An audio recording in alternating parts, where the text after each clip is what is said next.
अस्सलाम वालेकुम रहमतुल्लाहि वबरकातुहू। दोस्तों, इस दरमियान में एक मामला जो कि सऊद पौने भाई की तरफ से वायरल किया जा रहा है, उसको देख देख करके कई एक सवालात जहन में उमड़ रहे हैं, निकल रहे हैं। और चूँकि एक लंबे सफ़र पर होने के नाते से मैं उस पर बर वक्त कोई तबसरा ना कर पाया, लेकिन आज चूँकि मुझे कुछ रोहलत है तो मैंने सोचा कि सऊद पौने साहब की उस बनाए गए, क्रिएट किए गए मैटर को मैं थोड़ा सा तजज़ियाती तौर पर एक तनकीदी जायज़ा लूँ। मैं सबसे पहले कहना चाहता हूँ कि मेरे इस वीडियो का मौजू होना चाहिए खुद साख्ता हमले। खुद साख्ता हमले, समझ रहे हैं ना? यानी कि बाई क्रिएटेशन अपने ऊपर कोई ऐसा अटैक करवाना जिसके ज़रिए से लोगों की तवज्जो हासिल की जा सके। कई बार ये खुद पर कराया जाता है ऐसे खुद साख्ता हमले, और खुद कुछ मनगढ़ंत हमले कई बार अपने मफाद की खातिर दूसरों पर कराए जाते हैं। उसको मैं तारीख के आईने में भी बात करते हुए बताना चाहूँगा कि कई बार दूसरों पर भी हमला किया जाता है। दोनों का लुब्बे लुबाब तवज्जो और खुद साख्ता हमले के ज़रिए से लोगों की तवज्जो अपनी तरफ मबजूल कराना है। वो इसलिए क्योंकि अपनी अहमियत के कम होने की वजह से ऐसे इक़दाम किए जाते हैं। मैं सऊद पौने साहब के ऊपर बिल्कुल ये एलिगेशन नहीं लगा रहा हूँ कि उनका हमला खुद साख्ता है, लेकिन कुछ ऐसे सवालात उठते हैं जब हम तारीख के आईने में झांकते हैं और अभी मक्कारी, अय्यारी, फरेबी, जालसाजी और तमाम तरह के मकरो फरेब के मामलात को पॉलिटिक्स के अंदाज में जब देखते हैं तो उस वक्त भी लगता है कि अपनी अहमियत के कम होने के ख़तरे के खदशे के मुताबिक ऐसे इक़दाम कराए जाते हैं।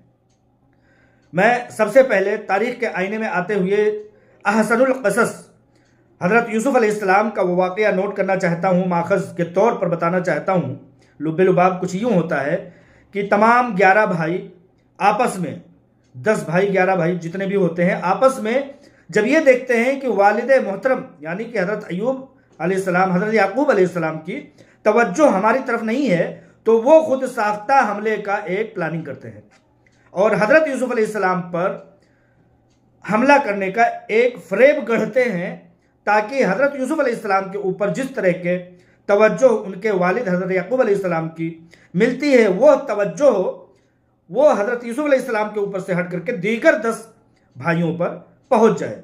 तो उसके लिए करते ये हैं कि हज़रत यूसुफ़ अलैहिस्सलाम को घुमाने, टहलाने, खिलाने के लिए लेकर के वालिद साहब से इजाज़त लेकर के जाते हैं और उनको जो है मारते हैं, पीटते हैं और ज़दुकूब करते हुए कुएं में डाल देते हैं।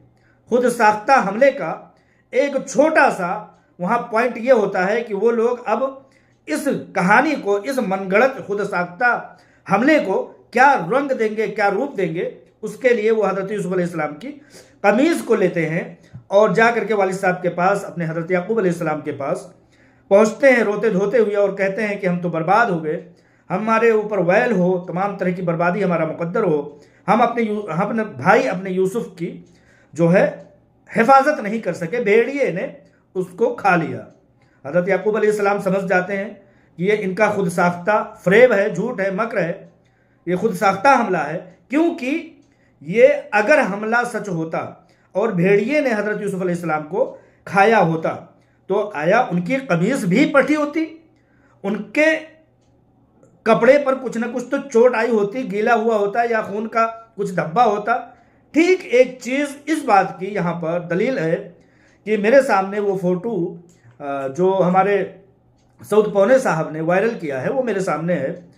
मैं ये कहता हूँ कि हमारे सऊद पौने साहब ने जिस ऊपर जिस किसी ने हमला किया, बहुत बदकिस्मती बात है, लेकिन सऊद पौने साहब अगर ये खुद साख्ता हमला है तो आपके इस हमले पर इतना तो कीचड़ उछलना चाहिए कि आपके कमीज़ पर, आपके बदन पर कहीं एक भी ज़र्रा बराबर खरोच नहीं है। आपके कमीज़ यूँ ताज़ा की ताज़ा है। वो हमलावर कितने साफ शफाफ अंदाज में हमला करते हैं कि आपके खून का एक कतरा ज़मीन पर पड़ी हुई कीचड़ आपके बदन पर कहीं से कहीं तक नहीं लगती है।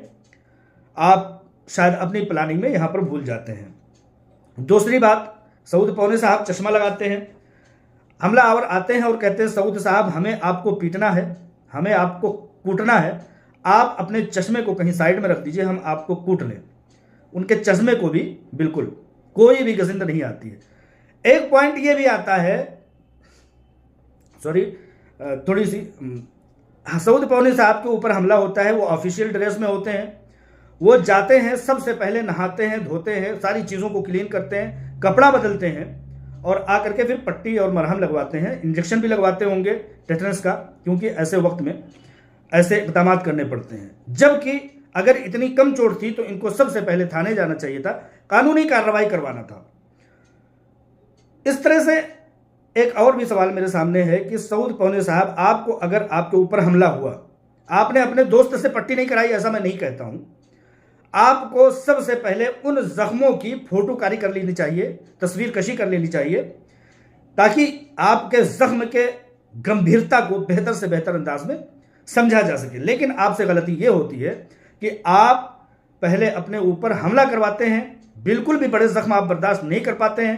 मतलब ऐसा एक आदमी कह सकता है, मैं ये नहीं कहता हूं, मैं पूरी तरह से निंदा करता हूं, जैसे कि राजनाथ सिंह जी हमेशा निंदा करते रहते हैं कि मैं यहाँ के इस अटैक को निंदा करता हूं, निंदा करने के अलावा वो कुछ करते नहीं। सऊद पौने साहब, आपके ऊपर हुए हमले को हम बहुत मजाका खेज नहीं लेते, हम इस बात की मजम्मत करते हैं, लेकिन आपको कम से कम 4 तस्वीरें आपकी वायरल हो रही, पट्टियां बंधाने से पहले भी ले लेनी चाहिए। जब आपके ऊपर हमला हुआ था तो कम से कम सेल्फी ले लेनी चाहिए। लेकिन चलो, हंगामी हालत में ऐसा कुछ नहीं कर पाता आदमी, नहाता है, धोता है, और इनको कानूनी कार्रवाई, मैंने 3 पॉइंट नोट किए हैं, उन तीनों पॉइंट को, कपड़े पर एक भी दाग, धब्बे, छींट, खून के कतरे कहीं से कहीं तक नहीं है। आए होंगे, नहाए होंगे, धोए होंगे, कपड़े बदले होंगे, उसके बाद आकर के बड़े सीरियस अंदाज में एकदम नीचे देखते हुए और उन्होंने फोटो खिंचवाया। खैर बात, वो जख्म की पट्टियां लगाने से पहले भी 2-4 फोटो ले लेते सऊद साहब। अगर वाकई सऊद भाई पर हमला हुआ है तो उन्होंने वीडियो फोटोग्राफी लेने से पहले कोई कानूनी कार्रवाई क्यों नहीं की? ऐसे मामलात में इंसान सबसे पहले कानूनी कार्रवाई करता, उस जगह पर जाए वारदात जिसको बोलते हैं, वहां पर खड़े होकर के 100 नंबर की कॉल करता है और कहता है कि मेरे ऊपर हमला हुआ, आइए यहाँ पर रिपोर्ट दर्ज कीजिए। उनको ये भी करना चाहिए, लेकिन उन्होंने नहीं किया। कहीं खुद साख्ता हमला तो नहीं। सऊद पौने साहब के याददाश्त को मैं एक बार झिझोड़ने की कोशिश करता हूँ। ये हमले कराए क्यों जाते हैं? जैसा कि मैंने कहा कि हजरत यूसुफ अलैहिस्सलाम की जो तवज्जो थी, हजरत याकूब अलैहिस्सलाम की, हजरत यूसुफ अलैहिस्सलाम की, उनकी तवज्जो दीगर भाई अपने ऊपर मबजूल कराने के लिए वो हमला कराते हैं, ताकि हजरत याकूब अलैहिस्सलाम की तवज्जो उनके ऊपर होने लगे और वो उनको, हजरत यूसुफ अलैहिस्सलाम को कुएं में डाल देते हैं। यहां पर हमारे सऊद पौने साहब की सबसे बड़ी मजबूरी यह है कि इनकी एसोसिएशन में ना पहले दम था, ना अब दम है, ना इनकी बातों में दम है। दरअसल ये एक इन्वेस्टर थे और इनको 2-4 लाख रुपए इनके इन्वेस्टमेंट थे, इन्होंने अपने पैसे निकाल लिए थे। अब इनकी तवज्जो, इनकी बातों पर कोई भी कान धरने वाला नहीं था। एसोसिएशन की दुकान जो 500-500 रुपये लेकर के चल रही थी, वो बंद हो गई और कंपनी से पूरी तरह से लोगों के शफाफियत के साथ उनके पैसे मिलने लगे। दरअसल इनकी मजबूरी क्या थी? लोगों की तवज्जो ये हासिल क्यों करना चाहते थे? दरअसल ये देश बदर, हमारे सऊद पौने साहब देश बदर हैं। इनके वालिद साहब ने, सऊदी अरब ने इन पर एलिगेशन लगाते हुए कि ये बेटा मेरा जो है नाफरमान है, इसे मैं देश बदर करता हूँ, मैं अपना घर बदर करता हूँ। लिहाजा जब वालिद ने सऊदी अरब ने घर बदर कर दिया तो देश बदर होना उनका लाजिम है। लिहाजा वो हिंदुस्तान आ गए। हिंदुस्तान में आकर के छोटे छोटे एक अकाउंटेंट के काम करते रहे। इनकी मजबूरी ये है कि एसोसिएशन में पहले भी ज्वाइन थे, पुणे एसोसिएशन। इनकी झूठ की, इनके फरेब की एक लंबी दास्तान है। इनको पैसे मिले, लेकिन आज तक इन्होंने बरमला इजहार नहीं किया। इन्होंने पुणे एसोसिएशन को छोड़ा सिर्फ इसलिए कि वहां पर इनको तवज्जो नहीं मिल पा रही थी। इनको जो है सबसे बड़ी मजबूरी ये लाहिक है सऊद पौने साहब को कि ये अकाउंटेंट हैं, जैसा कि सऊदी अरब में और अपने इंडिया में भी वो अकाउंटेंट के ओहदे पर फायज हैं। सऊद पौने साहब की तवज्जो पूरी तरह से थी कि हीरा ग्रुप ऑफ कंपनीज इनको अकाउंटेंट के एक ओहदे पर फायज करे। और जैसा कि ये मुझसे कहा करते थे और मेरे अच्छे दोस्त हैं, लेकिन जब वो गलत रास्ता इन्होंने अपनाया तो मैंने इनसे बात करनी छोड़ दी। अब हमारी बातचीत नहीं है, लेकिन दोस्त आज भी हैं। जिस दिन वो अपना रवैया सही कर लेंगे। ये पहले बहुत भड़के हुए थे, मैंने समझाया तो इन्होंने बेहतर काम करना शुरू कर दिया। सऊद पौने साहब की याददाश्त अगर इस हमले में गई नहीं होगी तो उनको याद होगा। मैंने बहुत सारी चीज़ें बताई, सही रास्ते पर आए। उन्होंने एक प्रपोजल बाकायदा 10-20 पेजेस के जो है मुझे दिए और कहे कि मेरा ये प्रपोजल है, हीरा ग्रुप ऑफ कंपनी सूद से पाक एक बैंक खोले, मैं उसका मैनेजर हूँगा। सऊद पौने साहब का ऐसा कहना था, लेकिन मैं वक्त की नागहानी हालात की वजह से मैं ऐसी बात कंपनी तक नहीं पहुँचा सका और कंपनी अपने मसाइल में घिरी हुई है, ऐसी बात कहने वाला बेवकूफ़ ही हो सकता है। लिहाजा उनसे रहा नहीं गया, एक एसोसिएशन उन्होंने बनाया, कभी इस करवट कभी उस करवट, थाली के बैगन की तरह वो बयान और रुख रवैया बदलते रहे। कभी ब्लैकमेलिंग पर आ गए, कभी कंपनी को खड़े करने की कोशिश करने लगे, कभी कहने लगे मेरे पैसे जब तक नहीं मिलेंगे तब तक। जैसे जैसे इनके साथ बीच में दरमियान में अपनी अहमियत को इन्होंने उजागर करने के लिए ये भी कह डाला कि मैं दिल्ली में CEO साहबा से मिल करके आया हूँ, लेकिन वो किसी तरह से कोई सबूत ना दे सके। लिहाजा यहाँ इनकी घटती हुई एक पब्लिसिटी, घटती हुई एक समझिए कि इनकी मेंबरशिप, इनके एसोसिएशन की, इन्हें ये मजबूर होना पड़ा कि किसी न किसी तरह से अपने ऊपर खुद साख्ता हमला कराया जाए, लोगों की हमदर्दियाँ हासिल की जाए। लेकिन कहीं ना कहीं लोगों के दरमियान में जो ये सवालात हैं कि सऊद पौने साहब को किसने मारा, किस समझदार लोगों ने मारा कि उन्होंने FIR तक नहीं किया, इनका खुद साख्ता हमला ये नहीं था तो ये कानूनी कार्रवाई इन्होंने क्यों नहीं की। मैं इस वीडियो में जगह जगह पर उनके फ़ोटोज़ को लगा दूंगा। बड़े सीरियस हैं, इनके चश्मे को भी ज़र्रा बराबर खरोच नहीं आया, इनके कपड़े को भी नहीं खरोच आया, इन्होंने एक ज़र्रा बराबर एक फ़ोटो भी नहीं लिया उन ज़ख्मों का। और एक सोची समझी प्लानिंग के साथ इन्होंने ओपन जो बॉडी है वहीं पर इन्होंने, जैसे कंगन होता है, एक कंगन फिर दूसरा कंगन तीसरा, उसी तरह से समझिए कि प्लानिंग इन्होंने वो कंगनों की तरह से, चूड़ियों के सेट की तरह से जगह जगह पर, मतलब एक हाथ में इस हाथ में भी वहीं बहुत समझदार लोग थे, मतलब पूछा कि यहाँ मारे यहाँ मारे। तो इस तरह से मैं पॉलिटिकल की बात मैंने किया था। इसी तरह से हमारे मुल्क में एक बहुत बड़ा मक्कार है यार, जिसको सऊद पौने साहब लैंड ग्राइबर ही बने, लैंड ग्राइबर कहते हैं, जिसका नाम असदुद्दीन ओवैसी है। उसकी भी यही हालत है कि जब उसके ऊपर कोई तवज्जो नहीं मिलती लोगों को, किसी भी नए स्टेट में उसको इलेक्शन लड़ना होता है तो वो सबसे पहले हमला कराता है। उत्तर प्रदेश में उसने गोलियां चलवाई अपने कार पर, और हर कार की गोली जो है वो टायर में ही जाकर के लगती है, मतलब टायर से ऊपर एक भी कमबख्त गोली नहीं लगती है।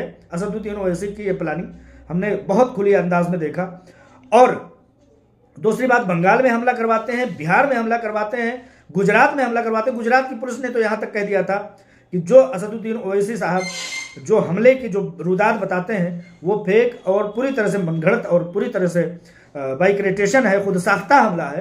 तो उसी तरह से यहाँ पर तारीख के आईने से लेकर के आज के मक्कारी, अय्यारी और फरेबी के ज़माने तक ये खुद साख्ता हमला होते रहे हैं। इन बातों की जवाब न इनके पास थे, ना है और न रहेंगे, क्योंकि ये अपनी मकबूलियत की घटती हुई मेयार को बराबर करने के लिए, घटती हुई मेयार को बनाने के लिए इन्होंने इस तरह के खुद साख्ता हमले किए हैं। किसी भी काबिल शख्स को कभी भी अपने ऊपर हमले कराने की ज़रूरत नहीं होती, किसी को ऊपर बाइक्रेट जो है हमला कराने की ज़रूरत नहीं पड़ती, खुद साख्ता हमला नहीं कराना पड़ता।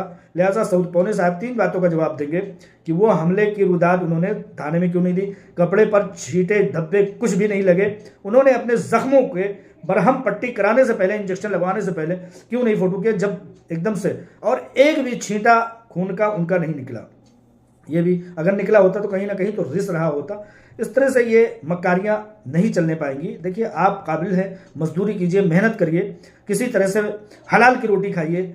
आपके अंदर अगर सब्र नहीं है तो बड़ी चीज़ों का ख्वाब देखना बंद कर दीजिए। इस तरह से खुद साख्ता हमलों के ज़रिए से अपनी अहमियत को, अपने लिए हमदर्दी को आप जता नहीं सकते। आपकी बहुत सारी बातें पर्सनल है, लेकिन मैं पर्सनल पर नहीं जाना चाहता हूँ।